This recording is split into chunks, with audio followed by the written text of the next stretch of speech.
We are here doing a Ag Day for the fourth graders at the Grand Island Public Area Schools and the Northwest Feeder Schools and a couple of private schools.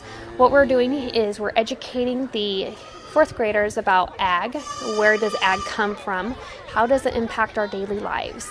The kids love the live demonstrations probably the best because a lot of them don't get the opportunity to see a live cow or a dairy cow or sheep, pigs, lambs. They get to see horse training, a horse farrier, a lot of things they don't see. I mean, even sheep shearing, that's an old trade that's you don't see very often anymore. They come from here and they realize that we do have animals outside the city, and we do treat our animals very, very nicely, and it gives them a chance to learn how to take care of animals, what the animals do, and also through the concourse they learn byproducts. How does milk get all the way to the grocery store? A lot of kids think the milk comes on that truck and then they buy it from the grocery store. They don't realize that the farmer got up at 4 o'clock in the morning, went to go milk that cow, then that milk was stored in a tank and went onto a hauler and then ended up being processed into the grocery store. A lot of kids don't even realize that. This is an opportunity for these kids to learn this. I came back to the farm after I left the university about 8-9 years ago, and the farm I farm is the farm I grew up on. Today I'm presenting a little bit about agriculture, and the part that I'm particularly interested in is the aspect of poultry and how it impacts agriculture today. Most of the kids don't realize that some of these birds, and I brought some different colored birds or some heritage birds because they're used to seeing mostly white birds in the pictures on the internet and on television. When we show birds laying eggs, they're almost always white.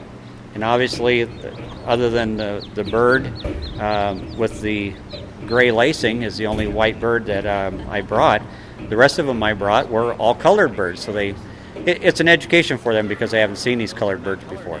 I teach the kids that there are more colors than white eggs. I show them that, in fact, that there are every shade of brown. And I brought today goose and turkey and duck eggs to show them the difference. And I also brought an incubator with chicks hatching to show them what this process is all about. I also explained to them how important poultry is, since the chickens are the largest consumer of soybean meal in this country, and that it's a huge impact. I also explained to them that how important it is to have a good balanced diet, including poultry and eggs in that diet. FFA offers a lot of great opportunities for kids that want to go into agriculture and or do something that is related to agriculture. My dad always talked about it when I was in 8th grade, so I kind of wanted to do it since I live on a farm. In my station, we're teaching students about grain and crop production. We teach them about what different crops make, like corn. They're starting to make plastics with them. Then we're also teaching them about how much the percentage of crops can be used out of the whole world.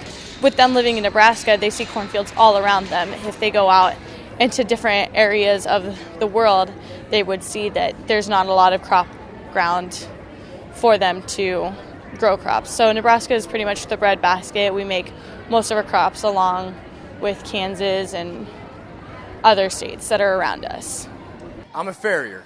I've been doing it for about 10 years now. Not very long, because I say that because I have a long way to go.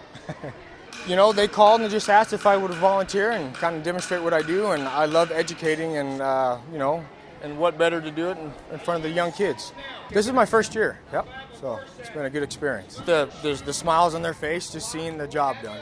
I might use more nails, but 6 nails generally